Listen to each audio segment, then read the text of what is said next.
నేను కూడా ఆయన వీడియో ఉందని అవన్నీ చెప్తున్నాడు, నా దగ్గర ప్రూఫ్లు ఉన్నాయని చెప్తున్నాడు. ఏ ప్రూఫ్ ఉంది? ఆ రోజు ఏదైనా ఉంటే మే 13వ తారీఖున నేను ఆ జర్నలిస్ట్కి ఇచ్చిన దాంట్లో ఆయన అడిగిన దానికి మూసివేస్తారంటే ఇబ్బందులు ఉన్నాయండి, ఏదో వర్కౌట్ కాకపోతే ఆల్రెడీ చాలా థియేటర్లు మూసేసి ఉన్నాయి. కాలితే చూడండి, మేము అన్ని థియేటర్లో కూడా ఎన్ని ఇప్పుడు కూడా చూడండి ఎన్ని థియేటర్లు మూసేస్తున్నాయో.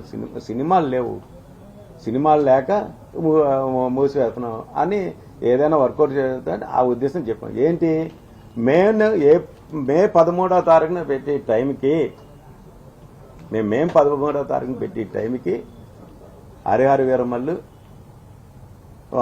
రిలీజ్ డేట్ ఏమీ ప్రకటించలేదు. కానీ మే 19వ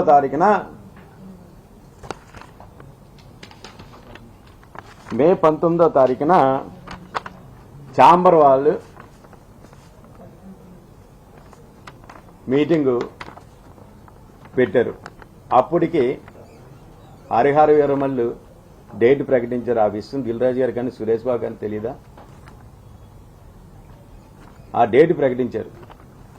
ప్రకటించినప్పుడు మాకు ఎగ్జిబిటర్ సెక్టార్ చైర్మన్ అయిన రామ్ ప్రసాద్ గారు గుడివాడ ఎగ్జిబిటర్ అయిన ఆయన్ని దిల్ రాజు గారు సురేష్ బాబు ఫోన్ చేసి మీరు ఛాంబర్కి లెటర్ పెట్టండి అని ఒత్తిడి చేసి, నిజం కాదా అది? ఆయన 3 సెక్టార్లో సురేష్ బాబు దిల్ రాజు గారు ఫోన్ చేశారని చెప్పాడా లేదా? ఆన్ ద రికార్డ్ తీయండి. మొత్తం ఛాంబర్లో ఆయన మాటలన్నీ కూడా ఉంటాయి. దీని వెనకాతల దిల్ రాజు గారు లేరా? అదే ఆ రోజు మీటింగ్లో దిల్ రాజు గారు నాకు ఉదయం 8 గంటలకే ఎప్పుడో ఫోన్ చేశారు. ఫోన్ చేస్తే నేను సెటిల్ ఆడుతున్నాను.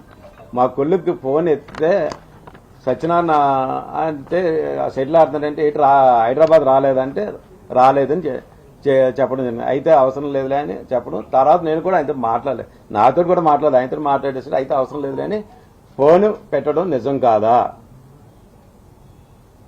ఏంటంటే నెక్స్ట్ ఇంకోటి